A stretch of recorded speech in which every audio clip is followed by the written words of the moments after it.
네, 저희 기도하고 이제 시작하도록 하겠습니다. 은혜가 풍성하신 주님, 오늘도 귀한 날을 허락하여 주시고 하나님의 은혜 가운데 살다가 또 이 저녁 시간에 함께 모여서 또 한국의 교회사의 역사들을 우리가 함께 살펴보며 또 하나님의 인도하심과 역사 가운데 그 일하시는 하나님의 그 놀라움에 대해서 묵상할 수 있는 귀한 시간 주셔서 하나님 감사를 드립니다. 오늘이 어느덧 이제 8주 마지막 그 강의의 시간 앞에 서 있는데 하나님 이 마지막 시간까지 하나님께서 인도해 주셨듯이 또 이 시간 안에도 하나님의 은혜가 넘치게 하여 주시고 또 여기 계신 모든 성도님들뿐만 아니라 또 오늘 참석하지 못하는 분들까지 또 우리 모든 주의 몸된 교회의 지체들의 삶에 하나님께서 늘 은혜와 평강으로 함께하여 주시기를 주여 간절히 원합니다. 마치는 시간까지 주의 은혜로 또한 이끄시고 다스려 주시기를 간절히 원하며 살아계신 예수 그리스도의 이름으로 기도드립니다. 아멘. 네, 반갑습니다. 네, 잘 오셨고 오늘이 이제 벌써 8주라는 시간이 훅 가버렸네요. 그래서 네, 그동안 또 함께 해주셔서 너무 감사하고 오늘 강의를 잘 마무리하고 우리가 좀 랩업을 잘 할 수 있었으면 좋겠네요. 어,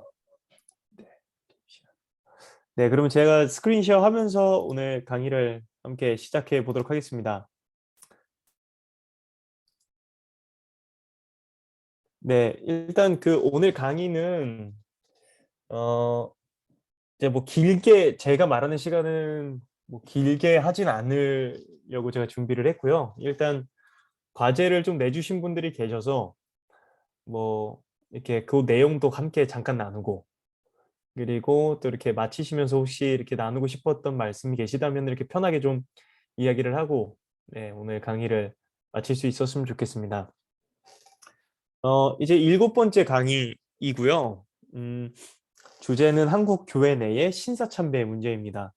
사실 저희가 1강에서부터 6강에 이르기까지는 뭐 아주 좋은, 물론 뭐 시대적 정황이 좋았던 것은 아니지만 그래도 한국의 교회가 또 선교사님들의 어떤 선한 발자취들에서 우리가 좀 많은 배움을 얻고 도전을 얻었다면 마지막 이 7주차 때는 좀 뭐랄까요? 안타깝다고 해야 하는 게 맞을 것 같아요. 그래서 물론 그게 역사니까요. 뭐 모든 것이 좋은 역사는 사실 있지 않듯이 좀 오늘 마지막 시간에는 좀 안타까운 모습이지만 충분히 또 우리가 함께 묵상해 볼 필요가 있는 한국 교회 내에 이제 신사참배의 문제에 대해서 우리가 함께 살펴봤으면 좋겠습니다. 지난주 강의가 기억나실지 모르겠지만 이제 일제 시대 동안의 독립운동으로서 또 그 힘든 상황에도 그 하나님의 그 복음을 전하는 자들로 사셨던 분들에 대한 내용도 살펴봤고 또 독립투사로서 또 그리스도인으로서 그 시대의 나라의 자유를 위해서 싸웠던 분들의 이야기도 저희가 살펴봤는데요. 이제 오늘 보게 되는 이 내용은 이제 연도로 좀 생각을 해본다면 1335년에서부터 해방 때에 이르기까지 계속해서 지속적으로 한국 교계를 괴롭혔던 문제라고 보시면 될 것 같습니다. 오른쪽에 보이시면 이제 그 사람들이 다 이렇게 좀 머리를 숙이고 있는 것을 보실 수 있는데 이게 지금 일제시대 때 신사참배를 하고 있는 모습을 찍어 놓은 사진입니다. 그러니까 이 신사참배 문제는 사실 한국교회에 되게 아픈 순간이었고 또 이 시간들이 상당히 지금까지도 많이 되새겨지는 한국교회의 역사이기 때문에 오늘 저희가 살펴보게 되는데 사실 이 신사참배 문제가 있기 전에 일제는 이제 계속해서 그 식민지의 상황 안에서 이 조선인들에게 일본 천황을 숭배해야 된다는 걸 일본의 천황이 그냥 어떤 인간적인 존재가 아니라 신적인 존재라는 것을 계속해서 거듭해서 가르치기를 원했고 그걸 가르치기를 원하니까 사실 가장 그들이 처음 했던 게 조선에 있는 학교들의 교과 과정을 개편하는 거였어요. 그러니까 이 자라나고 이 젊은이들에게 무엇을 가르쳐야 되는가에 대한 내용을 이제 일제의 입맛에 맞는 내용들로 가르치길 원했다라는 것이죠. 그래서 이런 내용들에 있어서 직접적으로 가장 1차적으로 피해를 보는 곳은 마땅히 기독학교였습니다. 그러니까 기독교적인 내용으로 가르침을 주는 곳. 우리가 몇 주 전에 살펴봤듯이 평양과 서울 지역에 많은 기독학교가 있었고, 그리고 지난주에는 그 서울에 있었던 학교의 많은 학생들이 이제 독립운동에서도 참가했었다라는 내용들도 저희가 살펴봤죠.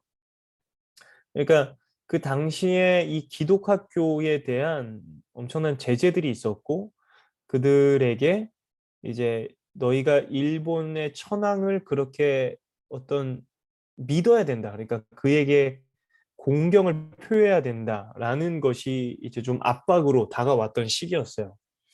근데 처음에 사실 기독교가 보여줬던 반응은 어떤 반응이었냐면, 나라의 왕으로서 그 일본의 천황을 존중하거나 존경하지 않겠다라는 것은 아니었습니다.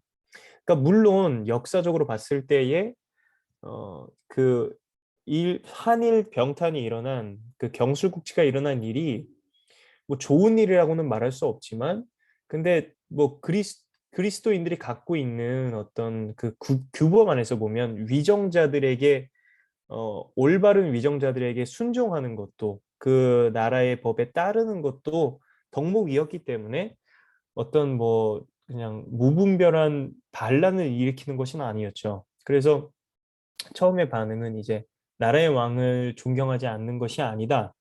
오히려 우리는 예배 시간 중에 나라의 위정자를 위해서 기도한다. 그러나 이 일본의 천황을 신 또는 신과 대등한 존재로서 예배 대상으로 삼는 것은 기독교에서는 전혀 불가능한 일이다라는 입장을 이제 내비치죠. 그러니까 이게 너무 당연한 얘기죠. 그러니까 하나님만을 믿어야 되는, 그러니까 하나님만이 유일한 하나님이시며 신인 이 믿음을 갖고 있는 이들에게 일본의 천황이라는 존재를 그를 향해 예배하는 것, 엎드려서 머리를 숙이고 예배한다는 것 자체가 말이 안 되는 것이기 때문이었습니다. 그러니까 일제는 이렇게 해서 계속해서 그런 식민지 정책 안에서 일본 천황을 어떤 신적인 존재로 만들기 위해서 매우 노력해요.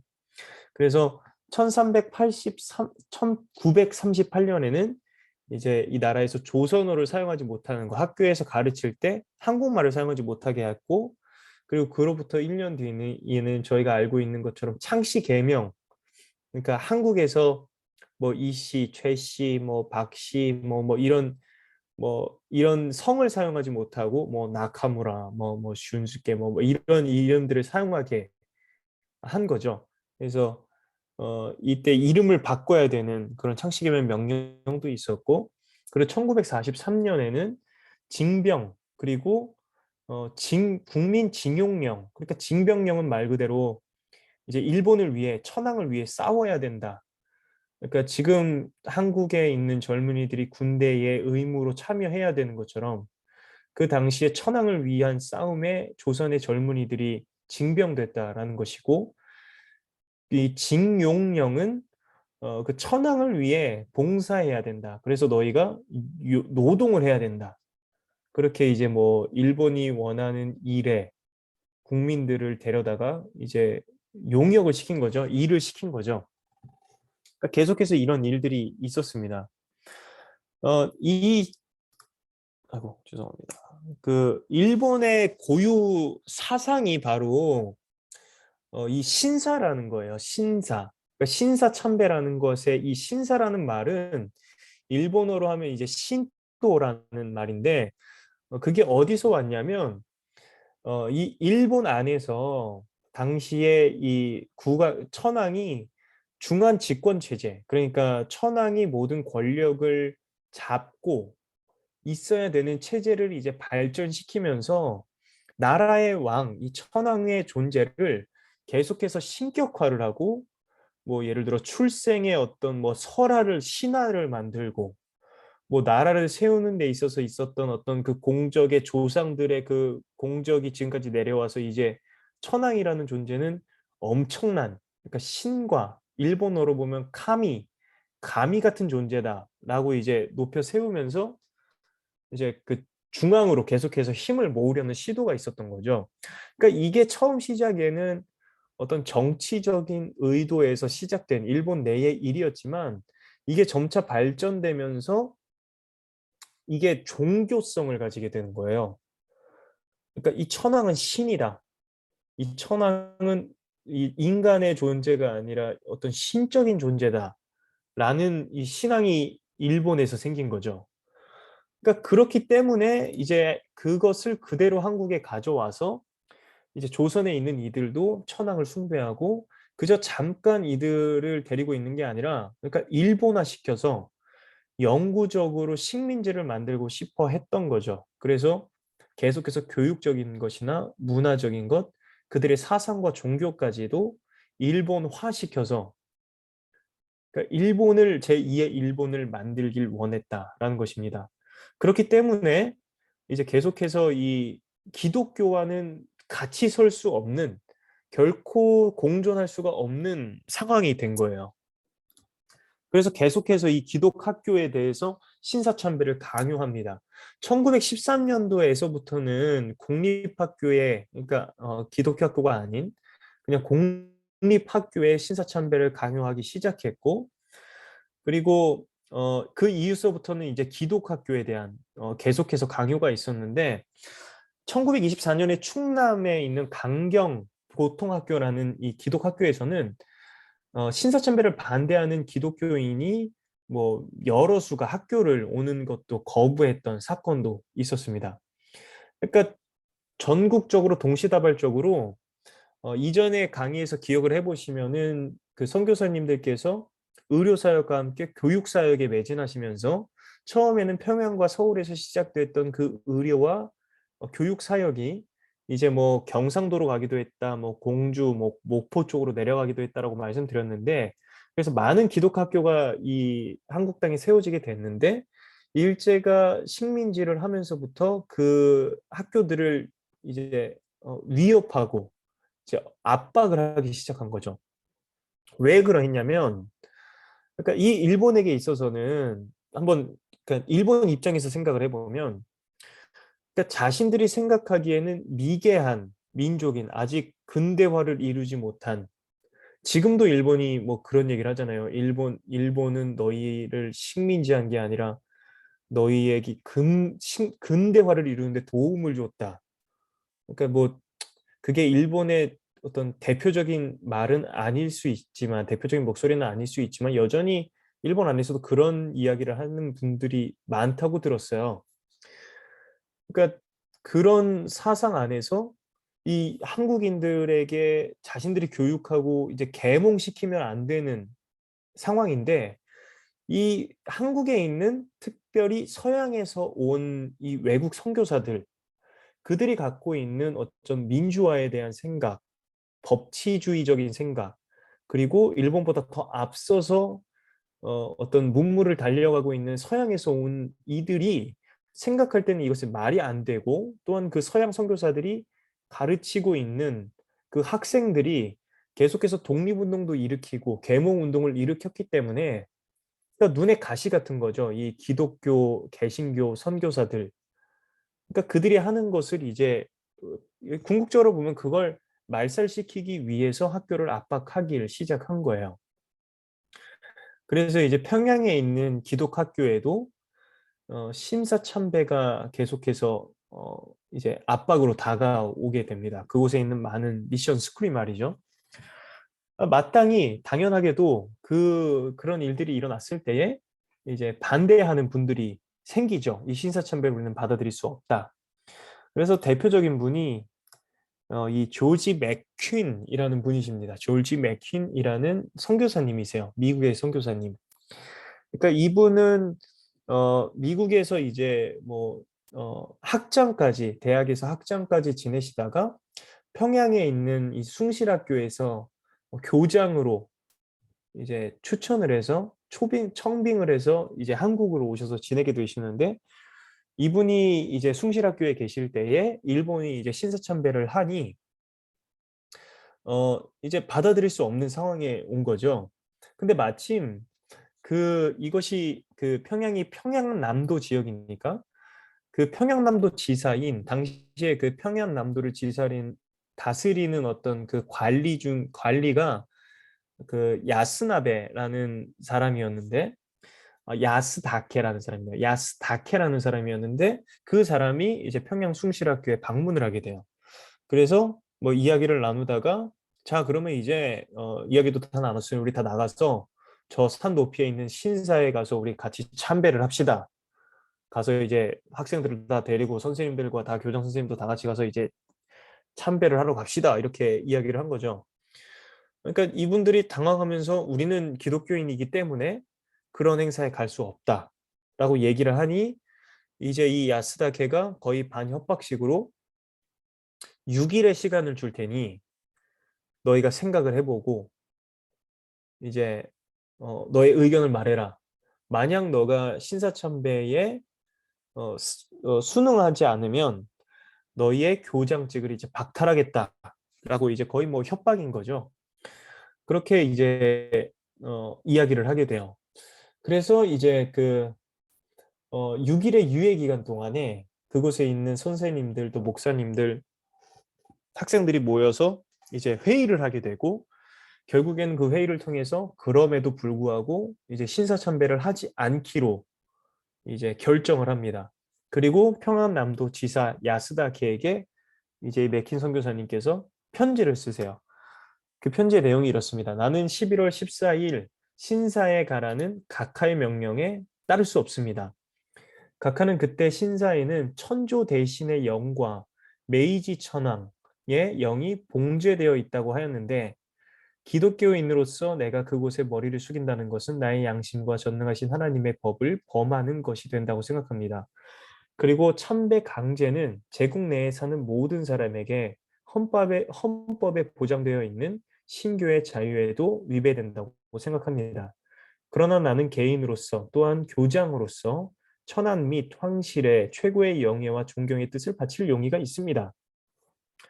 그러니까 이 말이 아까 그 기독교가 처음 그 가졌던 태도인 거죠. 그러니까 나라의 위정자이기 때문에 무조건적으로 반대하는 것이 아니라 존경을 표하지만 그들이 요구하고 있는 것은 결코 마땅하지 않다, 옳지 않다라고 소신 있는 발언을 이제 하셨습니다.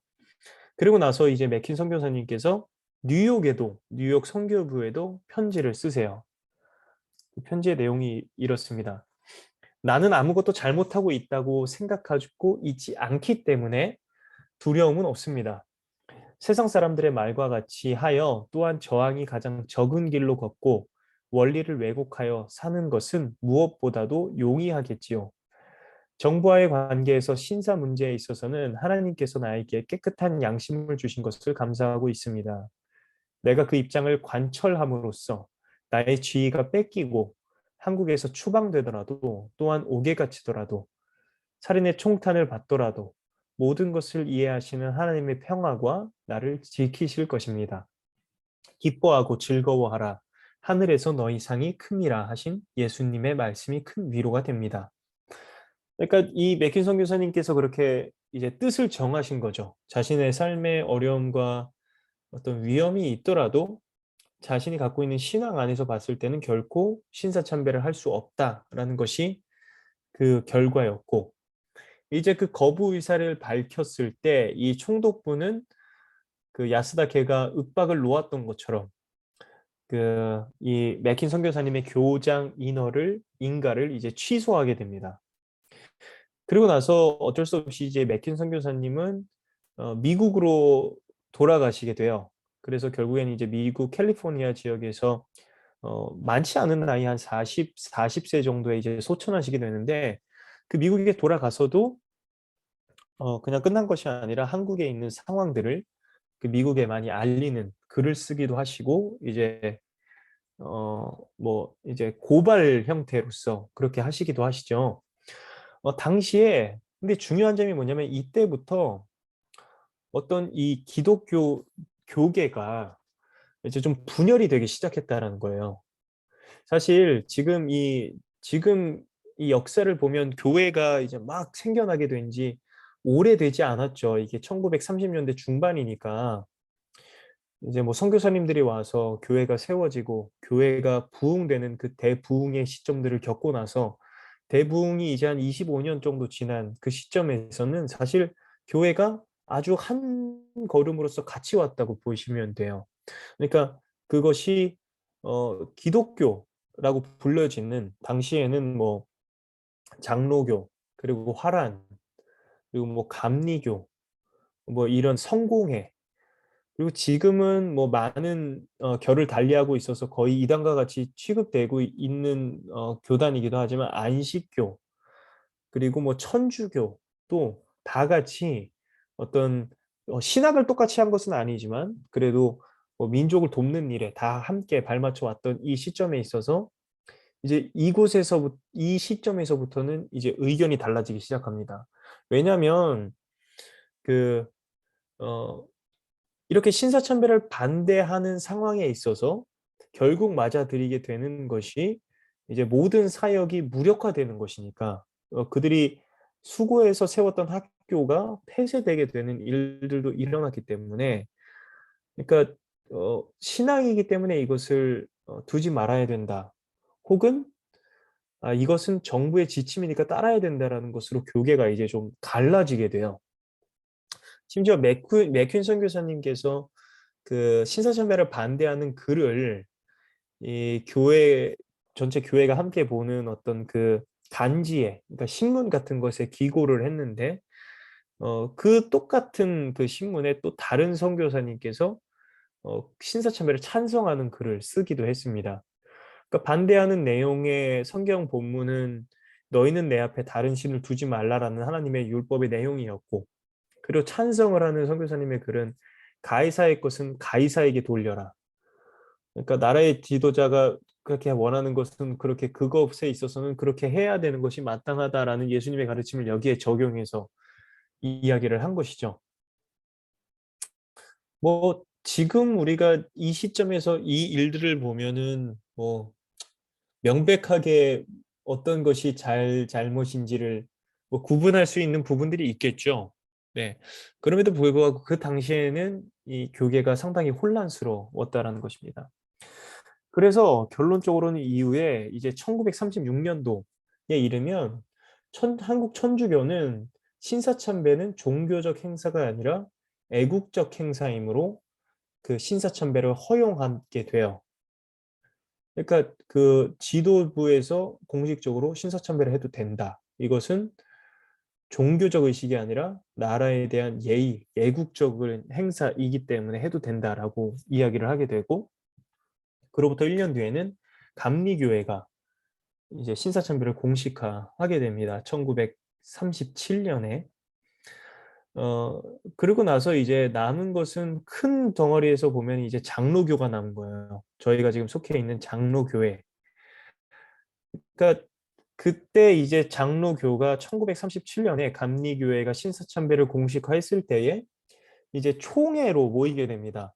뭐 총회가 뭔지는 다 아마 들으셨을 것 같고 첫사랑반에서도 박설 목사님께서 잘 이제 설명을 해주셨던 것으로 제가 기억이 나는데, 그러니까 교회라는 것은 특히 장로교는 그 중앙 집권적인 것이 아니에요. 그러니까 감리교는 중앙에서 감독이라 불리는 이제 분들께서 교회 지도자가 예를 들어 모든 교회를 이제 관리하게 되는 부분이 있죠. 그러니까 그래서 중앙이 되게 중요하게 되는데 장로교는 그 정치 체계가 다릅니다. 그러니까 교회마다 교회의 결정권이 있는 당회가 존재하고 당회장을 이제 담임 목사로 둔 당회원들이 교회원들을 대표해서 이제 의견을 수립하고 결정을 하게 되죠.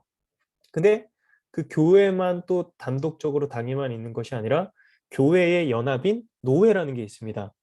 지금 뭐 한국 교회로 본다면 노회는 이제 지역 노회로 많이 무지역 노회도 있지만 왜냐하면 그 통일 시대 때, 그러니까 분단되기 전에 형성되었던 교단 노회들이 남으로 내려오면서 뭐 평안 노회라는 이름을 갖고 있지만 평안에 있지는 않으니까요. 그래서 무지역 노회도 있지만 거의 대부분 지역 교회들이 서로 모여서 노회라는 것을 이제 만듭니다. 그래서 교회가 어렵거나 교회 스스로 해결할 수 없는 일들이 있을 때 노예가 그것들을 감당하게 되죠. 그리고 또 노예가 뿐만 아니라 노예가 다 모인 총회라는 것이 존재합니다. 이해가 되시죠? 이거 다 알고 계신 내용일 거라는 생각이 들어요. 그래서 일단 장로교가 총회, 그러니까 모든 교회가 연합한 총회를 모아서 이제 결의를 하죠. 어떤 결의를 하냐면 당시에 선교사님들과 목사님들이 모여서 우리가 세운 기독학교가 다 폐지되더라도, 그리고 모든 선교사들이 선교지에서 철수하는 한이 있더라도 모든 사역을 접고, 그래도 우리는 신사참배에 결코 동의할 수 없다라는 결론을 내립니다. 네. 그래서 이제 그걸 발표하게 되니 어떻겠어요? 이제 일본 총독부 입장에서는 네. 니네 그래? 그래 한번 당해봐라 이런 거죠. 천주교도 돌아왔고, 돌아온 것도 아니죠. 이제 어긋난 거고, 이제 감리교도 그걸 받아들인 상황에서 가장 큰 덩어리였던 장로교가 받아들이지 않으니 이제 그들이 실제로 남장로교에서 운영하는 모든 학교를 이제 폐지하게 돼요. 그 남장로교, 미국의 남장로교, 북장로교가 선교회가 따로 있는데, 남장로교가 세웠던 뭐 평양과 서울에 있는 다 학교들을 모두 폐쇄시키고, 그리고 남장로교가 세웠던 의료 선교에 대한 병원들도 뭐 한센 그 나병이라고 불렀던 한센병을 가지신 분들을 모아놨던 병원도 일본이 강제로 폐쇄를 하게 됩니다. 그러니까 남장로교가 했던 사역들이 거의 다 없어지게 된 거죠. 그리고 이제 그 다음 타겟이 이제 북장로교였어요. 미국의 북장로교. 그래서 북장로교가 이제 억압을 받게 되자 북장로교에서는 어떤 결의를 했냐면, 우리는 일본의 손에 강제 폐교될 수 없다. 우리 스스로 자진 폐교를 하겠다.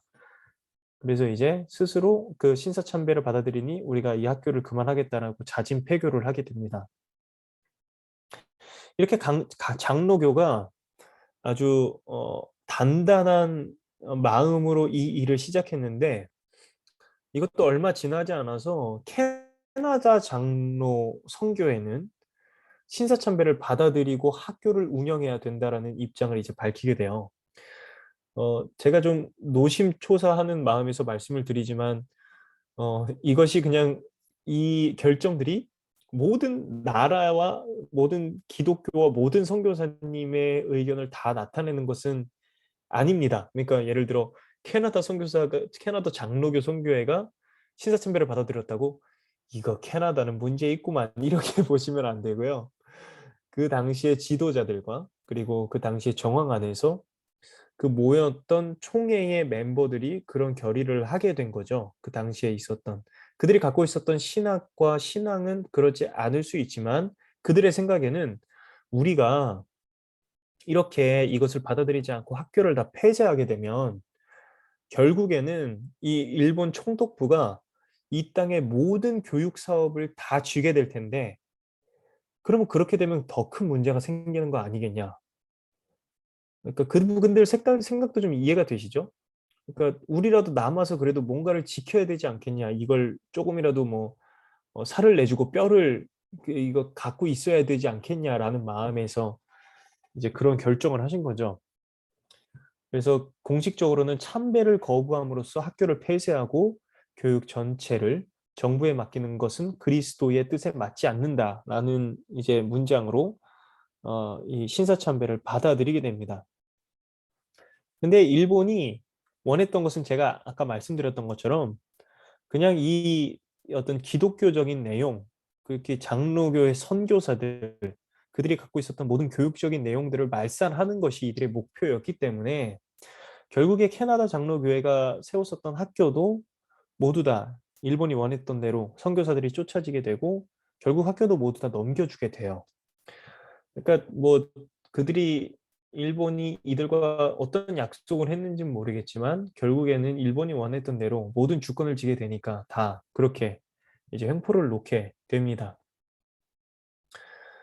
그래서 이제 감리교, 천주교, 그리고 캐나다 장로교도 다 이 일에 이제 신사참배를 받아들이게 되고 미국과 일부의 어떤 그 장로교만 남게 돼요. 그들을 회유하기 시작하는데 그 일본의 회유의 말이 상당히 놀라운데 뭐라고 회유를 하냐면 뭐 이것이 그대로 문자 그대로 써져 있는지 모르겠지만 제가 또 참고해서 읽었던 책의 한 부분을 발췌해서 말씀드리면 일본이 이런 말을 했다고 이제 뭐 역사적 기록에 남아 있다고 하더라고요. 그러니까 너네가 믿는 하나님은 성부, 성자, 성령 아니냐? 그러니까 너희는 세 하나님을 믿는데 거기에 네 번째로 황제를 좀 추가하라는 이 작은 요구를 너네 왜 안 받아들이냐? 그러니까 셋이나 넷이나 똑같은데 왜 니네가 이걸 거부하는지 모르겠다. 뭐 이렇게 이야기를 하는 거예요.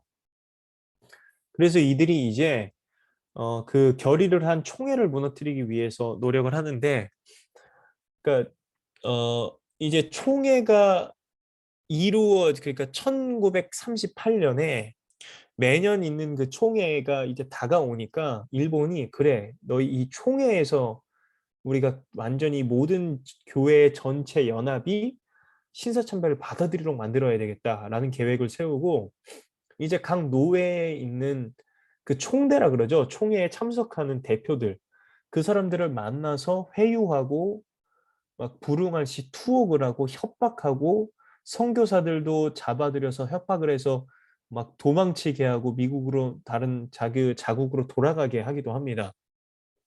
그렇게 해서 이제 이 1938년 9월 9일에 열릴 그 총회를 일본은 준비를 하는 거예요.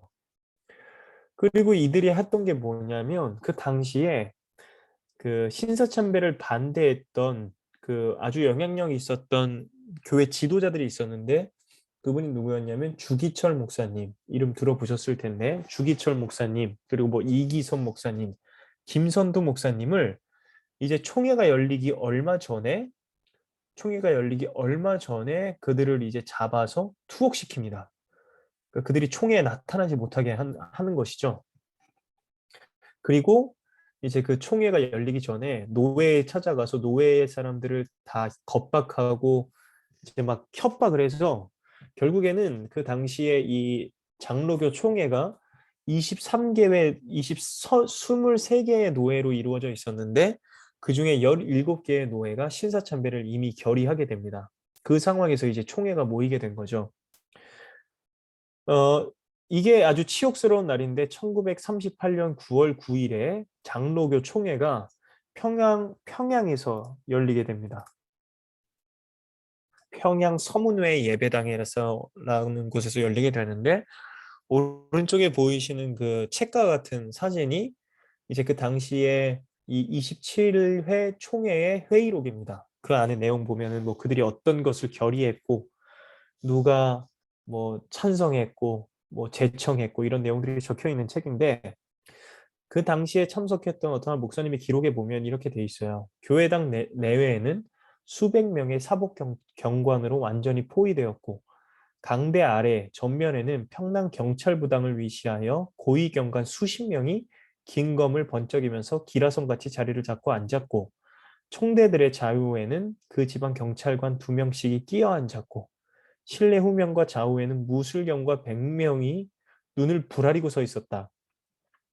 그 살벌한 분위기는 마치 전쟁터를 방불케 했다. 주길철 목사, 이기선 목사, 김선두 목사 등 신사참배를 적극 반대하는 유력한 교회 지도자들은 사전에 모두 구금되었고 저들의 압력에 어쩔 수 없이 끌려온 27개 노회 대표, 목사 88명, 88명, 장로 88명, 선교사 30명, 합계 206명이 넋을 놓고 앉아 있었다. 그러니까 어떤 분위기인지 아시겠죠? 그러니까 그 안에 뭐 이 총대들보다 더 많은 군인들이 총대들을 옆에 좌우로 끼고 앉아서 이제 뭐 반대를 하려 그러면 옆에서 이제 위협을 하는 거죠. 그렇게 이제 이 강압적인 분위기에서 긴급 긴급 안건 내용으로 신사참배의 내용이 올라오고 그리고 그것을 결의하기로 이제 그곳에 있었던 총회 대표가 그것을 결의하기로 말하고 제청하고 뭐 모두가 다 가한 상황에서 그것이 이제 통과되게 되는 거죠. 그러니까 그나마 끝까지 지켰었던, 뭐 그걸 끝까지 지켰던 게 자랑이라고 말할 수는 없는 것이지만, 근데 결국 장로회도 일본의 탄압을 이기지 못하고 결국에는 그 신사참배를 받아들이게 됩니다. 이 사진이 이제 뭐 화질이 좋지는 않지만 당시에 친사참배 총회 결의를 마치고 기념사진을 찍은 그 총회 대표들의 사진이에요. 이분들이 어떤 목사님들이신지는 이름이 전혀 남아있지는 않아요. 물론 남아있죠. 근데 누구도 기억하지 않으려고 하는 것 같아요. 그러니까 그 당시에는 뭐 이분들은 이미 어느 정도 포섭이 된 상황이었었던 것으로 보이고요. 그리고 이분들을 통해 입을 통해서 이제 그 내용이 결의가 되게 된 거죠. 그럼에도 불구하고 이 총회가 이것을 결의했음에도 불구하고 교회는 계속해서 이 신사참배 반대 운동을 이어갑니다. 평양에서는 주기철, 주남선 목사님이, 그리고 신의주 지역에서는 이기선 목사님, 그리고 경남 지역에서는 한상동, 손양원 목사님, 그리고 만주에서는 뭐 헌트 선교사님과 같은 선교사님들 중심으로 이 신사참배 운동이 퍼져나가게 되죠. 그리고 그곳에 있었던 이제 평양에 있었던 당시에 평양신학교, 지금으로 보면 그 장로교 신학교죠. 이후에는 또 장로교 신학교가 뭐 여러 갈래로 나눠지게 되지만 다 평양신학교를 이제 모체로 하고 있는 학교들인데, 뭐 제가 또 한국에서 공부했던 학교도 이제 총회신학교라고 해서 총신대학원이라고 해서, 또 장신대학교도 뿌리를 같이 하고 있고, 그 경남 지역에 있는 고신대학교도 뭐 이 평양신학교에 뿌리를 두고 있는데, 그 평양신학교를 다니던 학생들이 이제 반발해서 학교 안에서도 반대 운동이 일어나기도 합니다.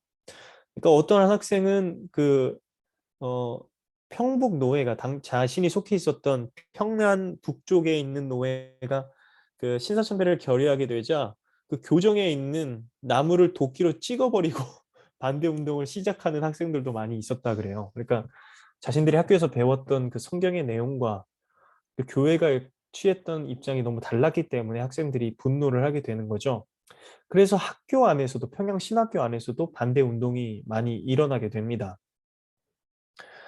그러니까 이 지금 상황 안에서 보면은 교회가 막 부흥해서 많은 이들이 마음이 뜨거워져 있는 상황, 그리고 독립운동도 나라를 되찾기 위한 소망으로 막 기독교인들이 열심으로 했던 상황, 그로부터 이제 뭐 25년이 지난 뒤 일본의 이제 이 강압적인 10년이 지난데요. 강압적인 이 상황 안에서 교회도 그 물살을 견디지 못하고 이제 무너져가는 모습을 보이고, 사실 그것에 이 물살에 맞서 서 있는 사람들은 아주 많은 수의 사람들은 아니었어요.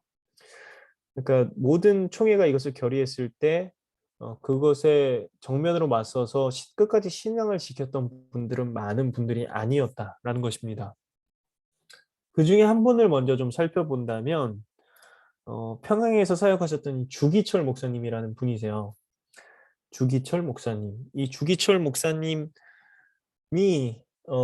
당시에 어떤 상황이 오게 되냐면, 그 평양 신학교에서 일어났었던 그 신사참배 반대 운동의 배후를 일본 총독부가 주기철 목사로 지목을 하게 돼요. 사실 주기철 목사님은 전혀 관련이 없는데 거기서 뭐 교수직을 했던 것도 아니고 계속해서 거기에 학교에 몸담았던 것이 아닌데 주기철 목사님을 이제 배우로 지목하고 그를 잡고 뭐 이제 뭐 조사를 하고 괴롭히게 되죠.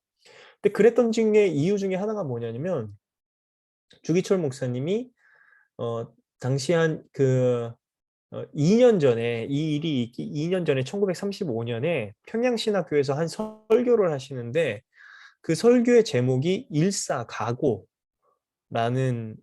제목의 설교였어요.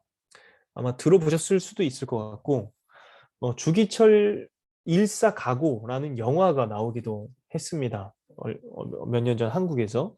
그래서 일사가고라는 이 설교가 되게 유명하고, 그분이 보여줬던 그 모습이 일사가고, 그러니까 죽을 각오로 한다라는 얘기예요. 그래서 이 일사가교 설교를 신학교 사경회에서 평양신학교 사경회에서 하신 적이 있는데 그 당시에 학생들이 정말 많은 도전을 받고 영적으로 그 스승으로 모시는 주기철 목사님이었기 때문에 일본이 그 스승을 무너뜨리려고 한 것이죠. 그래서 그 당시 1935년도 12월 17일부터 3일 동안 열렸던 평양신학교의 그 학생 부흥회에서 주기철 목사님이 설교하신 설교 제목이 일사가고였는데 그 설교문이 뭐 남아 있지는 않아요. 근데 좀 찾아보니까 그 당시에 설교의 내용은 설교 본문은 일본 경찰에게 압수가 되었고 당시에 그 자리에서 설교를 들었던 김린서 목사님이라는 분이 줄거리를 아주 간략하게 가필한 내용이 남아 있어서 그걸 제가 좀 발췌를 해왔는데 한번 읽어보도록 하겠습니다. 조금 길지만. 첫째, 예수를 따라서 일사가고 예수를 버리고 사느냐, 예수를 따라 죽느냐. 예수를 버리고 사는 길은 정말 죽는 길이요. 예수를 따라 죽는 길은 정말 사는 길이다. 그래서 예수님의 12 제자들 중에 가장 솔직하였던 도마가 우리도 주와 함께 죽자고 일사각오를 하였다. 둘째, 남을 위하여 일사각오. 예수님의 일생은 자신을 위하여 사신 것은 하나도 없었고 순전히 남을 위해 사셨던 일생이었다. 이 세상에 태어나심 자체가 남을 위한 것이었고 십자가의 죽으심 또한 죄인을 위하심이었다. 그러므로 우리들 예수를 믿는 자들의 행위도 역시 남을 위한 희생이어야 한다. 세상 사람들은 남을 희생하여 자기의 이익을 도모하지만 기독교는 자기를 희생하여 남을 구원하는 신앙이다. 도마는 훗날 1억 인도인들을 위하여 목숨을 바쳤다. 도마의 일사각오. 오늘을 살아가는 우리들은 남을 위한 일사각오를 다짐하자. 셋째는 부활 진리를 위하여 일사각오. 부활의 복음이 우리들에게 이르기까지 피로써 전하여 왔다. 로마 제국의 잔혹한 박해 아래 50만 성도가 피를 흘렸다. 로마 교황의 핍박 아래 100만 성도가 피를 뿌렸다. 우리가 읽고 있는 성경은 피로써 쓰여졌고 피로써 전하여졌다. 피로써 전하여진 부활의 복음을 우리 또한 피로써 지키고 전하여야 한다. 예수님과 함께 죽자고 다짐하였던 도마의 일사각오 다짐은 오늘 우리들에게도 요청되어진다. 우리가 예수를 믿는다는 것은 선택이요, 결단이다. 예수를 선택하느냐, 세상을 선택하느냐의 선택이다. 그리고 복음의 증인으로 사느냐, 세상의 풍조를 따라 사느냐의 결단이다. 뭐, 이 일사각오의 내용이 이 학생들에게 전해졌을 때에 그들의 마음이 이 일사각오가 된 것이죠. 죽는다는 마음으로 지켜야 된다. 우리들의 신앙을. 그렇기 때문에 이 신학생들이 깊은 감동을 받고 또 신사참배 반대 운동을 일으켰던 것이기도 하겠죠. 당시에 탄압과 지탄이 마땅함에도 불구하고 그들의 신앙을 지키기 위해서 이 일사각오의 마음으로 이렇게 어, 나아가는 선배 목사님이 있었고 그를 따르는 많은 학생들이 있었다라는 것입니다. 그래서 결국 이 주기철 목사님은 이 일사각오의 마음으로 진리 앞에 비굴하지 않는 진리를 위해 죽음까지 각오해야 된다는 마음으로 계속해서 신앙을 지키시다가 1940년도에 이제 잡혀서 옥고를 치르시게 되고 그리고 그 옥에서 2년 8개월 옥고를 치르시다가 이제 순교를 하시게 됩니다.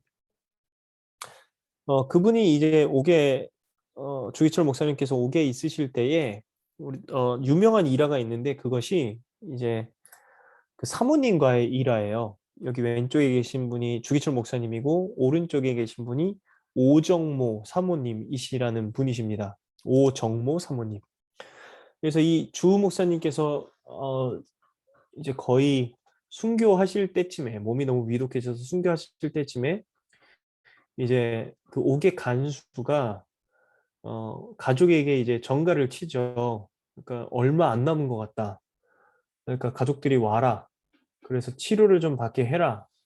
그래서 이제 위독하다는 소식을 듣고 이 오정모 사모님께서 이제 가니까 그 주기철 목사님이 건장하게 들어가셨던 그 주기철 목사님이 간수의 등에 업혀서 이제 면회 장소로 나오시게 돼요. 얼마나 마음 아프겠어요. 그러니까 이 당시에 자녀들도 있고, 그리고 뭐 아직 어머니도 살아계시고, 그리고 가족의 가장이고, 뭐 모르겠어요. 이게 뭐 어떤 마음인지 모르겠지만, 뭐 부부 사이에 있어서 그 한 명을 잃는다는 것 자체가 엄청나게 큰 일이기 때문에 뭐 쉬운 마음은 아니셨겠죠. 근데 이 오정모 사모님과 그 주기철 목사님이 나눴던 대화가 지금도 되게 유명한 일화로 남는데, 뭐 이런 대화를 나누셨다 그래요. 그곳에서 오정모 사모님께서 주기철 목사님에게, 당신은 교회의 지도자니 당신은 이 싸움에서 꼭 승리해야 됩니다. 당신은 결탄코 살아서는 이 붉은 문을 나올 수가 없을 것 같습니다. 그러니까 이 붉은 문이 그 형무소의 건물에 있는 붉은 벽을 말하는 거예요. 그러니까 이 주기철 목사님께서, 그렇소, 내가 살아서 이 벽돌문 밖을 나갈 것을 기대하지 않고 있소. 나를 위해 기도해 주시오. 내 어머니와 어린 자식을 당신에게 부탁하오. 내 하나님 나라에 가서 산정원 교회, 당시에 주기철 목사님께서 담당하셨던, 지금도 한국에 있는 산정원 교회, 그리고 조선의 모든 교회를 위해서 기도하겠소. 내 이 죽음이 한 알의 썩은 미랄이 되어서 조선 교회를 구해주기를 바랄 뿐이오. 마지막 부탁이 있는데 내가 따뜻한 숭늉을 한 그릇 먹고 싶소. 이런 부탁을 마지막으로 남기셨다 그래요. 그리고 나서 이제 며칠 있다가 사실 이제 순교를 하시게 됩니다. 주기철 목사님께서 이 옥에서. 네, 이 사모님 마음도 대단하시죠. 네, 그러니까 이 당신의 남편이지만 그냥 남편이 아니라 당신의 그 신앙을 지키는 어떤 영적 지도자로서 그곳에서 그냥 마땅하게 건강하게 나온다라는 것은 당시에 그 일본에 이제 협조하게 되는 상황이라는 것을 잘 알고 있었기 때문에, 그러니까 이 말은 즉 당신의 신앙을 결코 저버리지 말고, 하나님을 저버리지 말고 끝까지 목숨을 잃더라도 신앙을 지켜라 라고 그 아내 되는 그 사모님께서 목사님에게 요청을 하셨다라는 것입니다. 당시에 보면 산정원 교회에서 그 잡히시기 전에 이 목사님께서, 주기철 목사님께서 마지막으로 하신 설교가 있어요. 1940년도에 했던 설교고, 지금도 그 주기철 목사님 기념관에 가보면 이것이 이제 뭐 비석처럼 남아 있는데, 그것이 오른쪽에 있는 사진인데요. 마지막 설교의 내용이 이렇습니다. 주님을 위하여 오는 고난을 내가 피하였다가 이 다음 내 무슨 낯으로 주님을 대하오리까? 주님을 위하여 이제 당하는 수옥을 내가 피하였다가 이 다음 주님이 너는 내 이름과 평안과 즐거움을 다 받아 누리고 고난의 자는 어찌하고 왔느냐고 물으시면 나는 무슨 말로 대답하냐? 주님을 위하여 오는 십자가를 내가 이제 피하였다가 이 다음 주님이 너는 내가 준 유일한 유산인 고난의 십자가를 어찌하고 왔느냐고 물으시면 나는 무슨 말로 대답하랴? 이것이 이제 그 주기철 목사님께서 마지막 하신 설교의 내용이라고 합니다. 그러니까 그 목사님의 마지막 설교가 목사님의 그냥 삶인 거죠. 들어보니까 말이죠. 그러니까 그 얼마나 실제적인 문제인가를 생각을 해보면, 그러니까 마땅히 성경을 통해 알고 있었던 그분이 성경을 배웠던 내용이 하나님은 유일한 하나님이시다. 하나님 외에 다른 신을 섬기지 말라라는 하나님의 요청. 그러니까 오직 구원을 주실 이는 하나님이시다. 오직 예배받기 합당하신 분은 하나님이시다. 라고 우리가 아주 통념적으로 알고 있는 이 아주 기독교 신앙의 기본적인 내용이, 사실 우리의 현재 삶에 있어서는 그 내용의 시험이 이게 감사한 것인지 아닌지는 뭐 모르겠지만, 근데 우리의 인생에서는 감사하게도 그것을 요구하는 신앙이 우리에게는 사실 별로 없죠. 그러니까 우리에게는 뭐 예배드릴 자유가 있고 뭐 하나님만을 섬길 자유가 있는 나라에서 살고 있으니까요. 지금도 현재에도 이 자유가 없는 곳에서 여전히 일사각오의 마음으로 살고 계신 그리스도인들이 많이 계시지만, 뭐 무슬림들 안에 기독교인이 그럴 수 있고 북한이나 중국 내에 또 그리스도인들께서 그러실 수 있겠죠. 근데 이 주기철 목사님에게 있어서도 그 믿고 있는 하나님에 대한 진리의 내용이 바로 자신의 삶과 자신의 하루와 자신의 생명과 이 연관되어 있는 문제라는 거예요.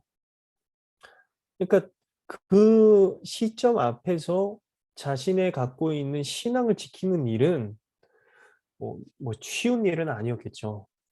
물론 이것도 하나님께서 하시게 할 수 있도록 은혜를 주시고 성령님께서 능력을 주심으로 인해서 교회가 유지되고 신앙의 어떤 정통성과 순수성이 유지되어 왔다고 우리가 보지만 당시에 개인적으로 있어서는 이거는 상당히 어려운 고난의 순간이었을 것이라는 생각이 듭니다. 그럼에도 불구하고 하나님께서 이분의 마음을 한번 예상을 해 본다면 하나님이 정말 가까이에서 힘을 주시지 않았을까? 그 고난 가운데서도 사랑하는 자녀와 그 가족들을 뒤로 하고 신앙을 선택하는 그것 안에서도 괴로움으로 선택하는 것이 아니라 정말 하나님께서 그 가까이 계셔서 힘을 주시고 말씀으로 능력을 더하여 주셨겠구나. 또한 이 어려운 시기에서도 그 신앙을 지키는 이 믿음의 발걸음을 통해서 하나님께서 이분들을 사용하셔서 정말 큰 일들을 이루셨구나. 오늘날까지에도 우리에게 이런 도전을 주시는구나. 이런 것들에 대해서 좀 살펴볼 수 있게 되었습니다. 시간이 이제 한 5분 정도 제가 이 묵상 포인트를 나누고 이후에는 하셨던 것과 내용들을 좀 나누면 좋을 것 같은데요.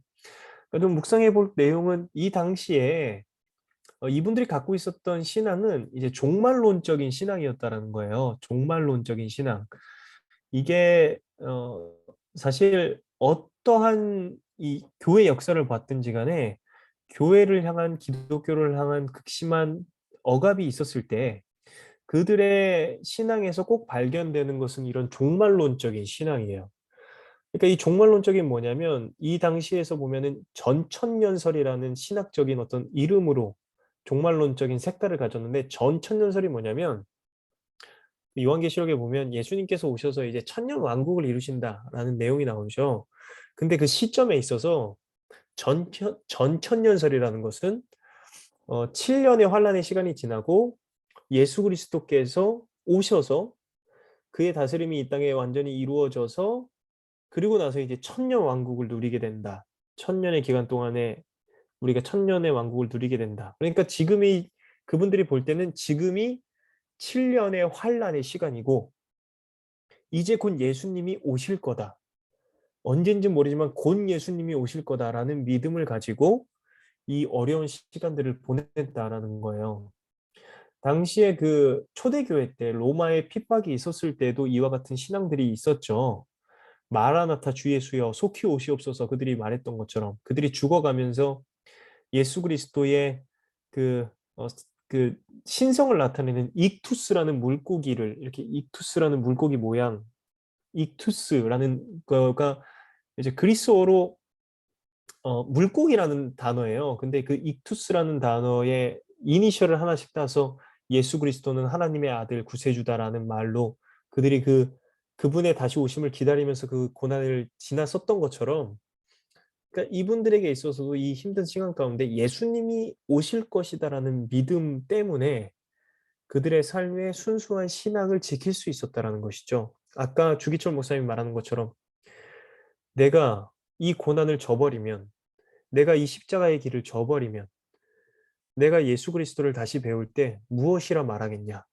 예수님이 이제 곧 오실 텐데 내가 주님 만났을 때 내가 감히 주님 앞에 뭐라고 말할 수 있겠냐.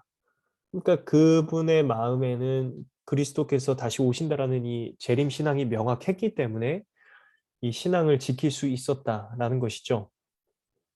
그리고 그들이 믿고 있었던 것은 마땅히 성경의 무호성. 그러니까 성경은 오류가 없다. 성경은 진리다. 성경은 반드시 이루어진다. 성경은 결코 어긋남이 없다라는 믿음이 그들에게 있었기 때문에 성경 말씀이 이루어질 것을 믿었기 때문에 지금 이 상황보다 성경 말씀 안에 있는 그 진리의 약속을 붙들 수 있었다라는 것입니다. 그리고 두 번째는 어 모두에게 발견되는 것은 아니지만 그 당시에 흘러가고 있는 이 조선의 정세 안에서 기독교인들이 어떠한 것을 선택하는 것이 성령의 지혜임을 깨닫는 지도자들이 있었다라는 것이에요.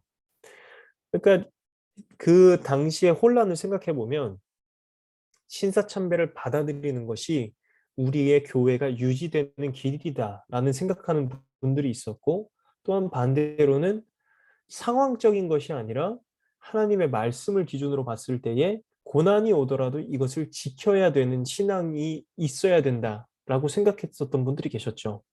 누가 지혜로운 것이었을까?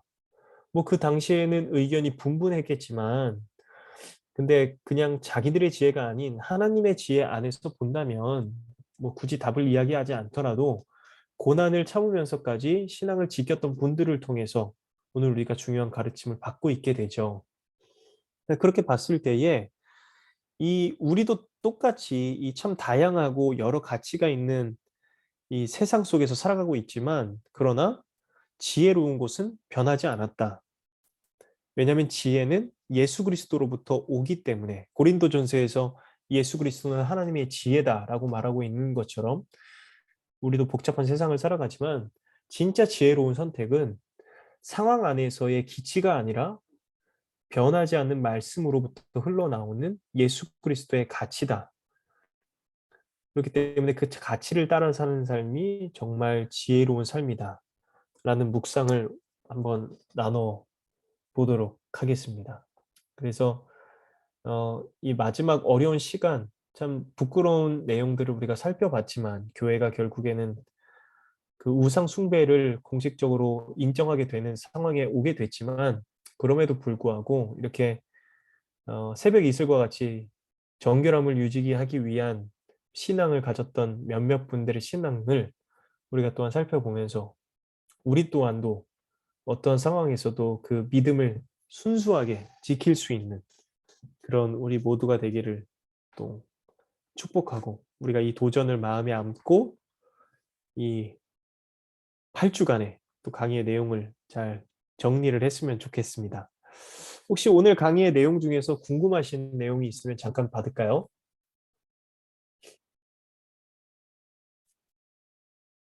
네. 없으시면 이제 어 제가 숙제라고 할까요? 뭐라 그럴까요? 이게 좀 이렇게 같이 은혜 받았던 내용들을 쉐어해 달라고. 저 한 가지 질문이 있는데요. 네네네. 네, 전원님. 우리가 이제 3.1 운동까지 그때 교회에서 역할하던 것을 많이 우리가 지난주를 통해서 배웠고, 네. 오늘은 그 후에 1930년대에 그 일어났던 일들을 했는데, 그러면 그냥 1920년대서부터 1935년 그간에 우리나라 교회의 그 발전이 얼마나 있었나, 그거에 좀 궁금한 생각이 드네요. 그 발전이시라고 말하면은 좀 교회 규모나 이런 것들에 대해서 말씀하시는 것인가요? 그러니까 교회의 그리스도인들이 얼마나 늘어났고, 교회가 아까 그 뭐 200개 교회 그렇게 네. 했는데 그 정도가 좀 저기가 없나. 그, 그 당시에 이게 아까 지난주에도 잠깐 말씀드린 적이 있는데, 그 이제 교회가 세워지고 1910년도 때부터 그게 있었지만, 한일 병탄이 있었지만 그때부터 사실 부흥 운동도 시작됐잖아요. 그래서 그때부터 교회가 기하급수적으로 전국적으로 많이 늘어나게 되는데, 그러던 중에 이제 그 만인 구령 운동 이후에 기독교가 핍박을 받기 시작하는 시점도 그 부흥 운동과 사실 거의 맞물려 있다라고 보시면 될 것 같아요. 그래서 교회가 기하급수적으로 순식간에 늘어났다가, 지난주 강의 때도 잠깐 말씀드렸지만 그 일본의 압박이 일어나게 되자 교회들도 어, 지금이 일본 탄압계가 200개 정도가 없어진 것은 아니었지만, 근데 그때부터는 이제 교인 수는 뭐 기하급수적으로 늘어나진 않고 오히려 좀 감소하는 추세였다고 보는 것이 맞을 것 같습니다. 네. 근데 이제 그 뭐 역사학자들이 이야기하기는 뭐 그것도 지금 와서야 이야기하는 것이지만 그 교회의 성장이 예를 들어 교회 수나 뭐 성도의 수로 봤을 때는 그때가 최고치를 찍었을 때보다는 뭐 이 35년도에 이르기까지는 조금 하향선을 그렸다고 인원으로 보면은 그렇다고 볼 수 있지만 그러나 이 고난의 시기를 지나면서 오히려 교회가 내적으로는 오히려 성장하고 성숙해져 가는 시간이었다. 그러니까 어떻게 보면 교회가 순식간에 많아졌기 때문에 이것이 그들의 신앙적인 것을 그대로 대변한다고는 말할 수 없죠. 왜냐하면 교인들도 성숙해져 가는 시간이 필요하니까요. 믿음 안에서. 근데 오히려 이 고난의 시간들을 지나면서 뭐 제가 읽은 책의 교수님은 이런 표현을 써요. 그러니까 떠나간 이들은 그러니까 어찌 보면은 그냥 이렇게 좀 잠깐 왔다 가는 이들이었고 교회에 오히려 교회에 이 시간들을 겪으면서 교인들이 단단해지고 믿음 안에서 좀 성숙해져 가는 시간들이 그 일제 시대 동안에 지나갔다. 그렇게 본다면 양적으로는 감수일 수 있지만 네, 교회의 영적으로는 성숙하는 시간이었다라고도 볼 수 있겠죠. 네. 또 혹시 질문이 있으시거나 코멘트가 있으시면 그러니까 그 장로교 그 회의에서 네. 시사참배에 어, 찬성한다고 했지만 이제 그 이후에 그러니까 해방이 된 이후에 그때 결정이 잘못됐다고 한다든가 그런 반성하는 어떤 결정이 또 있었나요? 아니면 그러니까 교단 쪽으로는 그것에 대한 뭐랄까요? 그 뭐 사과문 혹은 뭐 이렇게 공식적인 회개가 있었죠. 네, 네, 있었습니다. 근데 그게 어 사실 그게 그 당시에 있었던 분들의 회개나 돌이킴으로는 보기가 좀 어렵죠. 시대적으로 봤을 때는. 네, 그러니까 뭐 그렇지만 그 뒤에 갖고 있었던 교단도 어찌됐든 그 속해 있는 교단의 목회자들이기 때문에 뭐 돌이킴이 있었지만 근데 그 안에서도 뭐 좀 나눠짐이 생기게 됐죠. 장로교 안에서도. 음, 근데 그것이 꼭 어떤 신사참배 문제뿐만이라고는 말할 수는 없지만 뭐 음, 정치적인 이슈도 그 안에 포함이 되어 있기도 하지만 음, 신사참배 문제로 인해서 뭐 장로교 안에도 학교나 교단이 나눠지는 일도 네, 이후에는 일어나게 됩니다. 네. 알겠습니다. 네.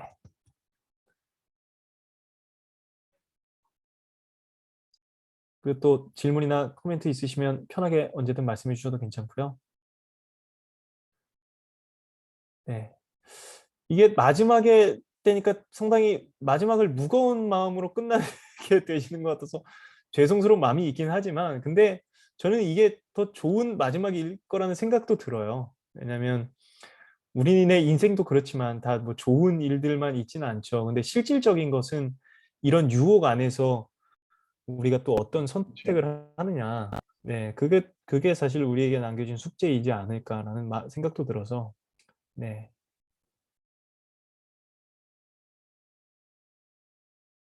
네. 그럼 혹시 코멘트나 더 질문이 없으시면 네. 그러면은 이제 그 몇 분께서 이제 좀 그 쉐어를 해 주셨는데요. 그 내용을 함께 나누고 제가 보니까 나누면서 이게 좀 리마인드가 되더라고요, 전에 했던 내용들이. 그래서 이렇게 좀 다양한 형식으로 다 보내 주셨어요, 너무 다 감사하게.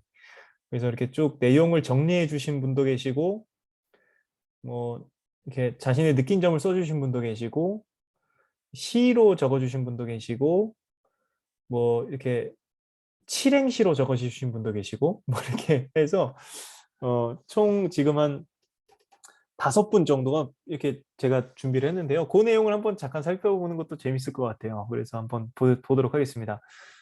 이름이 적혀 있는 분도 있고 아닌 분도 있어요.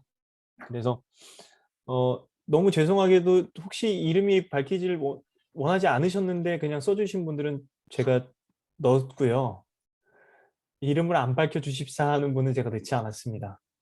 네, 그래서 뭐 다 좋은 내용이니까요. 뭐 이름을 적지 않든 다 좋을 것 같아요. 그래서 잠깐 나누도록 할게요. 그래서 이거는 남정숙 성도님께서 한국 교회사, 한국 초기 교회사라는 이 칠행시로 적어주신 건데요. 제가 한번 읽어보겠습니다. 한국 초기 교회사는 성도의 삶과 일상이 역사와 연결되어 있었네. 주님께서 국가와 개인의 아픈 자리를 돌아보게 하시네.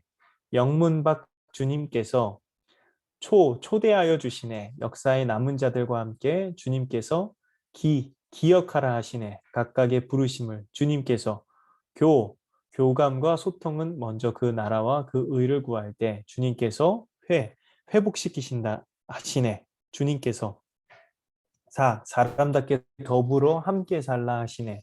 역사의 주인이신 주님께서. 네, 너무 잘 쓰셨는데 다 보시면 이 모든 행의 끝에 주님께서로 통일하셔서, 네, 이거를 저는 시를 몰라서요. 어떤 뭐 문법인지는 잘 모르겠어요. 그럼에도 불구하고 네, 뭔가 되게 네, 시정가. 네, 어떤 도전을 받았는지를 이렇게 좀 요약을 해주신 것 같아요. 이렇게 좀 돌아보고 기억하고 이렇게 하나님의 부르심을 이렇게 좀 생각해 볼 수 있는 개인적인 좀 이렇게 도전들을 많이 잘 적어 주신 것 같습니다. 네. 두 번째로는 이제 김일훈 집사님 성도님께서 보내주신 내용인데 제가 읽겠습니다. 교회 생활하면서 단편적, 부분적으로 들어왔던 한국 교회 역사에 관해서 체계적, 종합적으로 목사님 강의를 통해 듣게 되어서 참 좋았습니다. 특히 초기 선교사님들의 이야기와 여관이 널따리 교회가 되고 장대현 교회가 된 자세한 내용이 흥미로웠습니다. 잔대현 교회 이름은 많이 들어보았음. 그리고 저는 학생 때 친구들 따라 세문안 교회, 정동교회를 자주 다녔던 적이 있어서 언더우드 선교사님, 아펜젤러 선교사님에 관한 자세한 강의 내용을 감명 깊게 들었습니다. 특히 언더우드 선교사님의 기도문과 아펜젤러 선교사님의 마지막 편지가 너무나 대조적이고 감명 깊네요. 아니 제가 이런 글을 보고 내가 이 한국적인 표현으로 군뱅이 앞에서 주름 잡았다 그러죠. 역사적 현장에 계셨었는데, 네, 이 교회를 다니셨다 그래서 너무 좀 재밌더라고요. 그리고 제가 생각하기로는 이 언더우드 선교사님의 기도문은 그 아무것도 보이지 않는 어둠과 같은, 근데 그럼에도 불구하고 순종하겠습니다라는 내용이었고, 제 기억이 맞다면 아펜젤로 선교사님의 마지막의 편지는 교회가 이런 놀라운 진보를 이루었다. 뭐 세례 교인이 이렇게 되고 학습 교인이나 이렇게 되고 아무것도 없었던 곳에서 이렇게 많은 열매들이 있었다라고 이야기를 하는 것이었어요. 아마도 그 집사님께서 보실 때 그 아무것도 없었던 상황과 그리고 또 아펜젤로 선교사님께서 사역을 마무리하면서 봤었던 그 변화가 감명 깊었다라고 말씀하시는 것 같습니다. 혹시 제가 이해한 것이 아니라면 다 읽고 나서 한번 커멘트를 더해 주셔도 좋을 것 같습니다. 어느 주제든 역사에 관한 강의는 좀 지루할 수가 있는데 목사님의 강의를 잘 이끌어 가시는 탁월하신, 이건 좀 생략하도록 잘 들어주셔서 감사합니다. 아부가 대단하시네.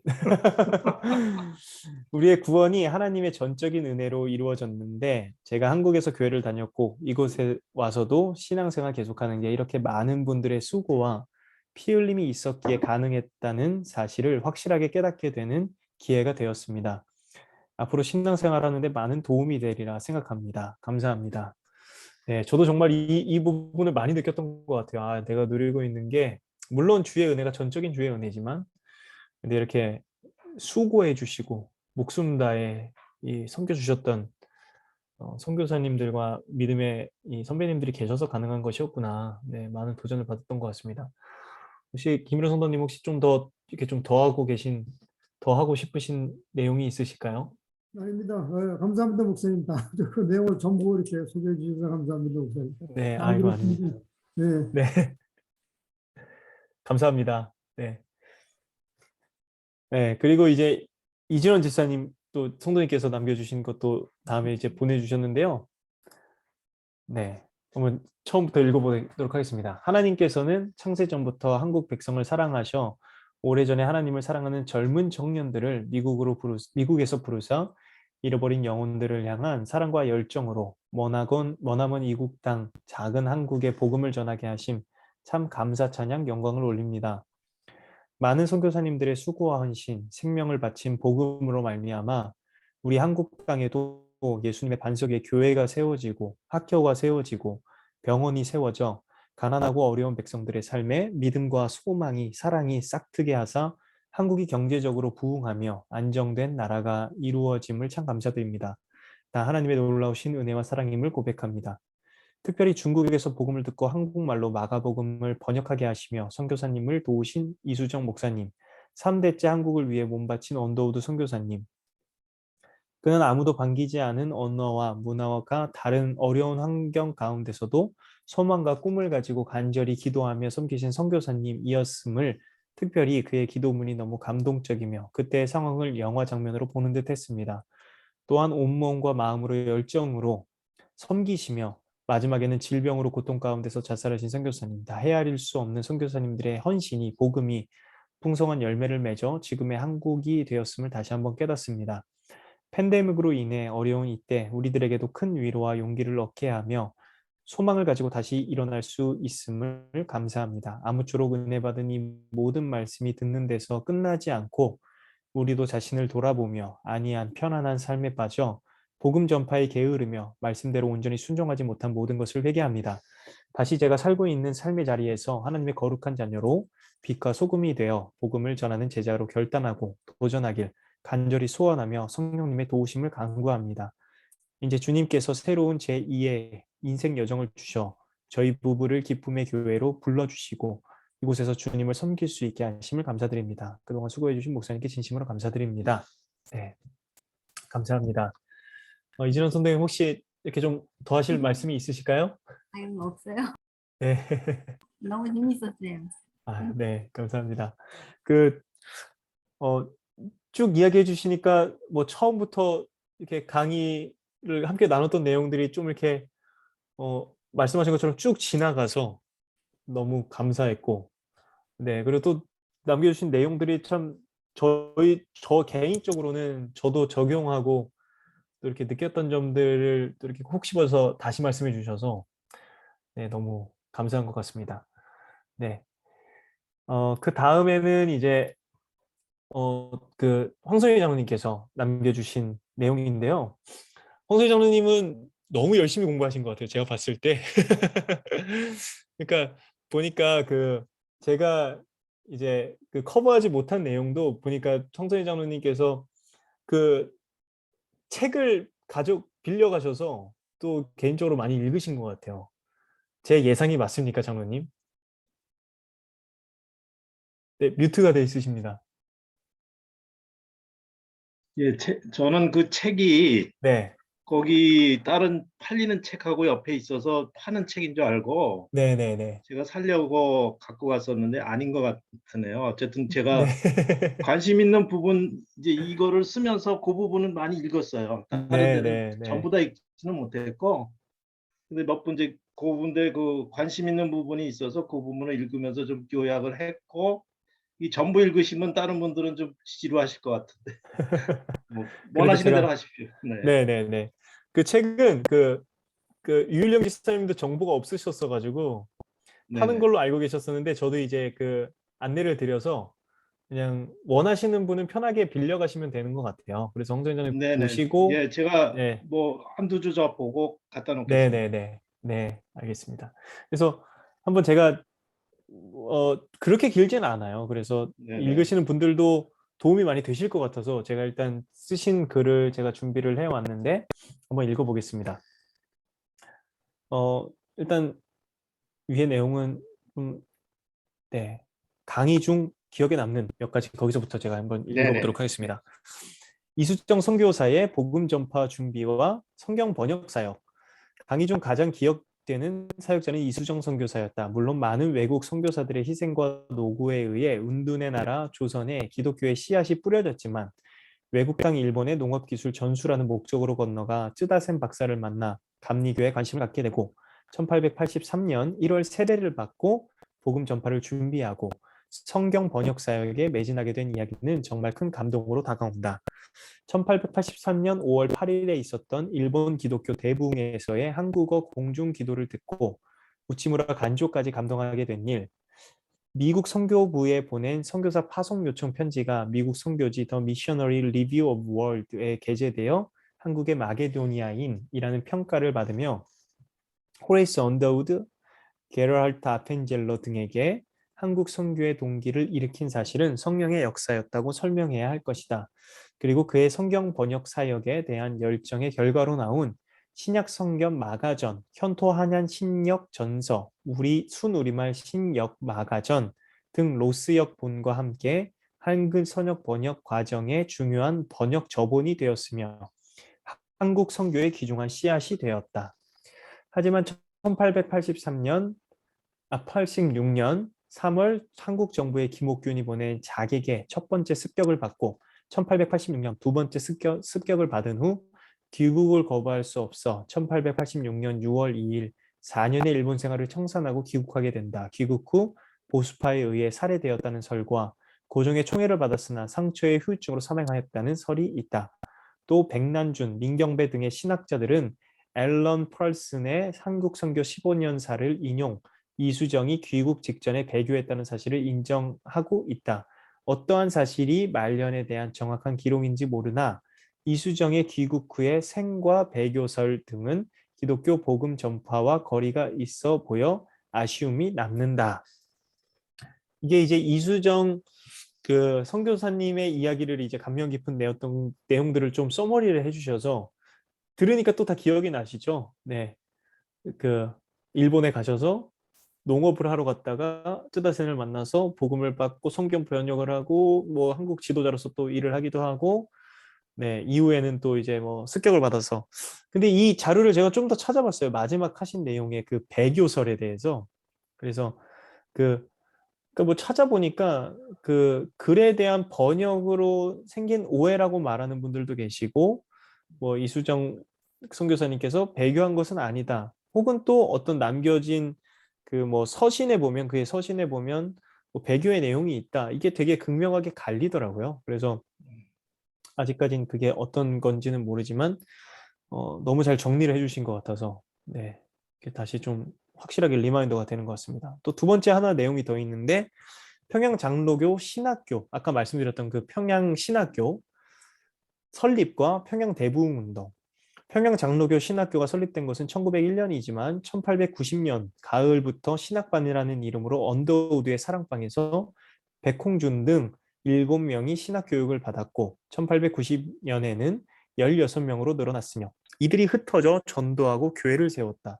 좀 더 체계적인 목회자 양성의 필요성에 의해 1901년 평양에서 대한예수교 장로회 신학교가 정식으로 개교하여 장대현 교회 장로 방기창, 김종섭 두 사람을 목사 후보로 결정하고 5년 교과 과정에 따라 세뮤얼 모페, 그레이엄 리가 가르치기 시작했다. 1902년 평양공회위원회는 양전백, 길선주, 이기풍, 송인서 네 사람을 목회 후보생으로 청구하고 허락을 받았다. 1904년에는 각 지방공의회 위원회에서 19명이 목회자 후보생으로 선정되어 이듬해 신학교에 입학했다. 시간이 지나며 평양장로회 신학교는 틀을 견실하게 갖추어갔다. 1907년 6월 20일 양전백, 길선주, 이기풍, 방기창, 송인서, 한석진, 서경조 등 7명의 첫 졸업생을 배출하였고 이들은 그에 열린 동노회에서 목사 안수를 받았다. 이것도 강의에서 여러 번 등장했던 내용이죠. 7명 처음으로 이제 목사 안수를 받으셨던 내용. 처음부터 평양장로회 신학교는 사회적 책임과 복음주의 정신과 이에 대한 책임감을 고취하는 것을 신학교육의 목적으로 삼았다. 따라서 학교 졸업자들이 대한예수교 장로회 노회 조직, 주변 국가에 대한 선교사역, 그리고 평양 대부흥 등 영적 각성 운동의 선도에서 활약하는 주역이 된 것은 당연한 결과이고 주님께서 준비하신 한국 복음화를 위한 귀중한 리더십 양성 과정이었음이 분명하다. 신학교는 사회적 책임과 복음주의 정신과 이에 대한 책임을 고취하는 것을 신학교육의 목적으로 삼았다. 따라서 학교 졸업자들이 대한예수교 장로의 노예 조직, 주변 국가에 겹치신 것 대한 같습니다. 내용이 벌써 네, 그렇네요. 앞에 네네. 겹쳤습니다. 죄송합니다. 여기서부터 읽어야 되네요. 이러한 네네, 그렇죠? 중간부터 읽으시죠. 이러한 엄청난 한국교회 초기에 많은 선조 크리스찬들의 노고와 헌신 위에 세워진 한국교회의 현재의 모습은 어떠한지 회개하고 다시 돌아보게 된다. 조선 말기의 세국정책, 일제의 탄압 중에서도 더욱 발전되어 사회적 책임을 다하던 한국교회가 지금은 세상에서 지탄받고 교회의 테두리 안에 갇혀서 안주하고 있지 않은지 되돌아보아야 한다. 컴포러블 존을 깨고 나가야 진정으로 내 안의 속사람을 벗어버리라는 말씀을 실행할 수 있으리라 다짐하게 된다. 다시 한번 목사님의 강의에 감사드리고 함께하여 주신 교우들께도 고마움을 전합니다. 샬롬. 네, 황소희 장로님께서 써주셨습니다. 이 평양 신학교에 대한 내용은 제가 많이 다루지 않았는데 그것도 이렇게 커버를 해주셔서 너무 감사하고요. 네, 이 평양 신학교가 이제 말씀드렸던 대로 오늘 내용에서도 나왔고 여기서 이제 많은 리더십들이 형성이 되게 되고요. 뭐 그 내용을 다시 다루진 않았지만 여기서 이제 방시성을 가진 목사님의 이름도 있었었죠. 네, 방기차. 네, 방기창 목사님. 제가 말을 하진 않았지만 그 평양 대부흥 운동 때 그 장로님이 일어나서 미워했던 교회 지도자가 방시 목사였다 이렇게 해서 방기창 목사님이었다는 내용도 있었는데, 네, 아무튼 뭐 연결돼서 들어보면 참 재밌습니다. 막 다 연결이 잘 되어 있고 이 평양 신학교가 나중에는 뭐 이때 이르러서도 일제 시대 때에 있어서도 장로님 말씀하신 것처럼 사회적 책임도 다 하는 지도자들이 많이 양성이 되었다라는 것이죠. 네, 장로님 너무 잘 정리를 해주시고 또 내용도 커버업을 해주셔서 네, 너무 감사드립니다. 네, 혹시 좀 첨언을 하고 싶은 내용이 있으시면 이렇게 더하고 싶은 내용이 있으신가요, 장로님? 뭐 더 하고 싶은 건 아니 뭐 다른 거보다도 보면은 이 이제 책을 읽거나 이게 그 지금 현재는 이제 북한으로 되어 있는 평양이나 이런 쪽에서 굉장히 많은 그 기독교 이제 선교가 있었고 거기에 학교도 이루어졌고 교회도 많이 있었는데 지금은 이제 북한 땅에 속해 있기 때문에 그 자료나 모든 그 유산들이 묻혀 있잖아요. 그게 좀 안타깝다는 생각은 듭니다. 네, 맞습니다. 네. 평양이 교회의 이제 거의 중심과 같은 뭐 네. 동양의 예루살렘과 같은 곳이다 이렇게 불렸었는데 지금은 이제 거의 뭐 독재 정치 안에서 네, 안타까운 장소가 되어 있긴 하지만 또 언젠가는 회복되리라 네네. 또 네, 기대하면서 우리가 기도했으면 좋겠습니다. 감사합니다, 장로님. 네, 네, 감사합니다. 그 다음은 이제 시를 좀 써주셨는데요. 이거는 전체 내용이라기보다는 그 한 선교사님에 대한 내용을 좀 많이 묵상하시면서 쓰셨던 것 같아요. 그래서 제가 읽어드리겠습니다. 온 맘 다해 조선을 사랑한 로제타여, 당신의 젊은 날, 젊은 열정이 오직 조선을 향해 있었군요. 당신의 그 단단한 표대가 되어주신 그리스도, 나 값없이 누리니 나는 그대에게 빚진 자입니다. 온 맘 다해 그리스도를 사랑한 로제타여, 든든했을 남편, 사랑스럽고 어린 딸마저 숨겨둔 조선일지라도 당신의 눈물을 닦아주신 그리스도, 그 눈물 생각하다 터질 듯 아파오니 당신은 나에게 사랑의 스승입니다. 온맘 다해 연약한 이웃을 사랑한 로제타여, 눈먼 자에게 소외된 조선의 여인들에게 생명의 빛이 되어주신 그리스도 삶으로 비추어 보이니 나는 그대를 통해 참 예배자 되길 소망합니다. 어쩌면 그저 조선의 한 여인이었을 내가 당신이 난 땅 이곳에 와서 주님의 계획 어디에 있나 찾아 헤매고 있을 때에 이제야 당신을 안 것에 죄송함을 느끼기도 하면서 로제타 당신과 제임스, 셔우드, 메리안, 이드스까지 당신의 가족 모두에게 감사한 마음입니다. 주님 나라 가서 얼굴 뵐 때 부끄럽지 않도록 당신의 가신 길을 기억하며 주님의 도우심을 구하며 그 길 따라 걷고 싶습니다. 감사합니다. 사랑합니다. 네, 너무 멋진 시죠. 되게 좋습니다. 네, 그 로제타 셔우드 홀 선교사님 아마 기억을 해보시면 당시에 뭐 오신 선교사님 중에 가장 성자와 같다고 불렸던 제임스 홀 선교사님의 아내이시면서 나중에 이제 그 아들까지도 미국에서 이제 의사가 돼서 여기 오셔서 결핵 협회도 만드셨고, 제가 그때 자세히 다루진 않았지만은 이제 그 양화진 선교사 묘에 적혀 있는 이름 중에 이제 자녀들의 이름도 있어요. 그래서 그 이름까지 써주셨네요. 여기 메리안과 이디스. 그러니까 뭐 와서 풍토병으로 세상을 떠나기도 하고 뭐 이랬던 일들, 네, 정말 많은 일들을 하셨던 여자 선교사님이셨죠. 그래서 이 시를 읽으니까 더 깊어지네요, 내용이.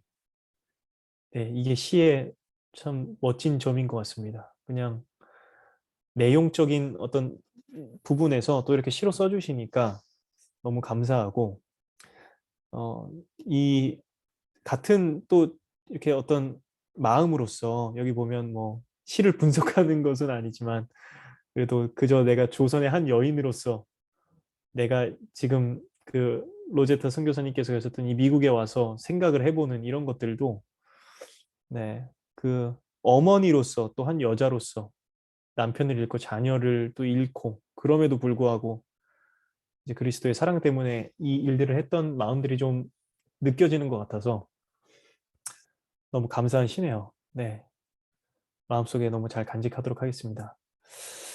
네, 이제 마쳤습니다. 이렇게 8주간의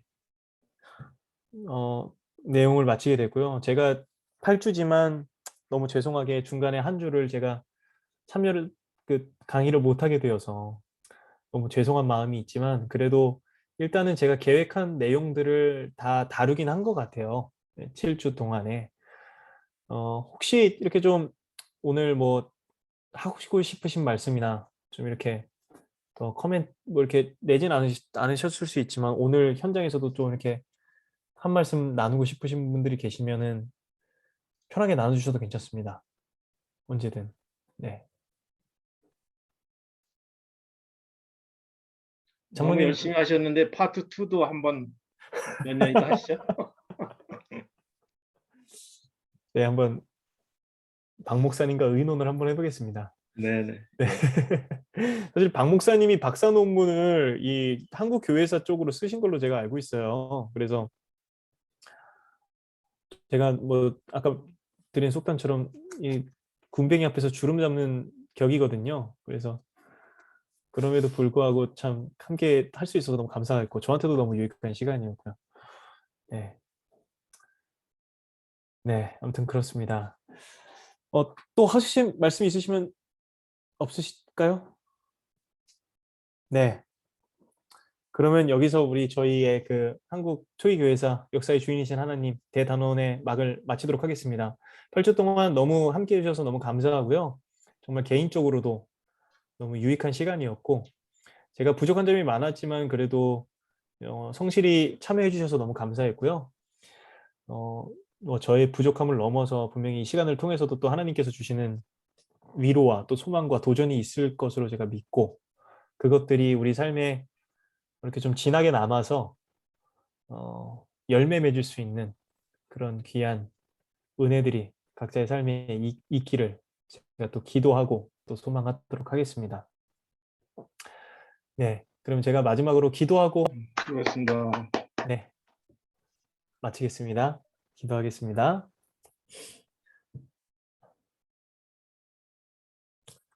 사랑과 은혜가 풍성하신 주님, 어제도 계시고 오늘도 계시고 또 장차 오실 그 하나님, 그 놀라우신 이름, 그의 영광, 그의 아름다움을 또 찬양하며 주께 모든 것을 올려드립니다.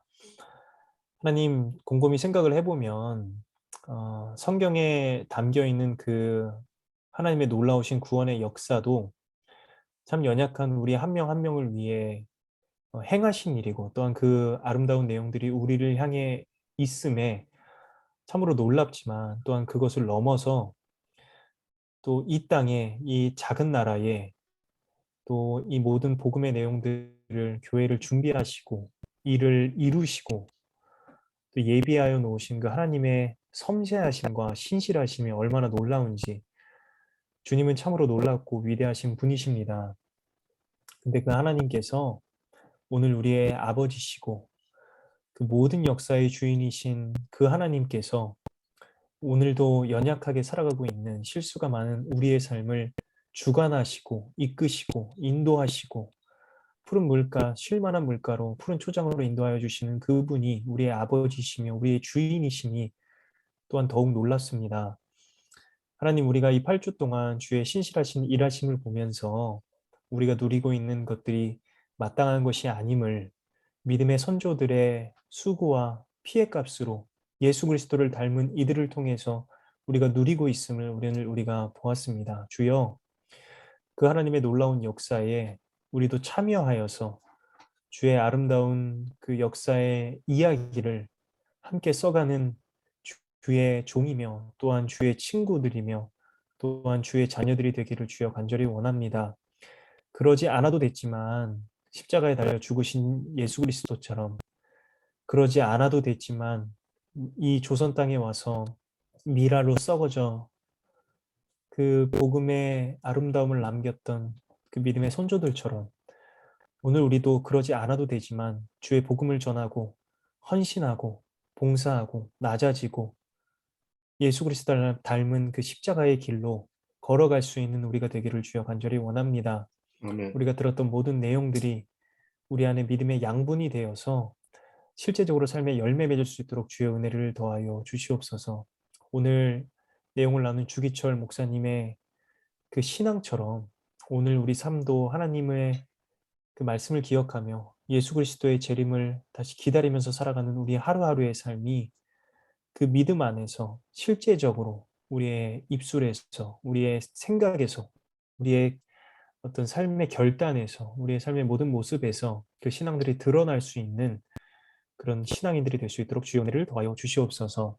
이 아멘. 8주 동안 인도하여 주심에 감사합니다. 여기 계신 모든 주님의 귀한 성도님들 뿐만 아니라 부득이하게 오늘 참가하지 못했던 모든 분들에게도 하나님의 위로와 소망이 늘 넘치는 삶을 살아가게 하여 주시고 귀한 성도님들의 삶을 통하여서 주변에 있는 많은 이들이 주의 은혜와 사랑의 해를 경험하고 누릴 수 있는 그런 귀한 주님 닮은 예수 그리스도를 닮은 우리 모두가 되게 하여 주시옵소서.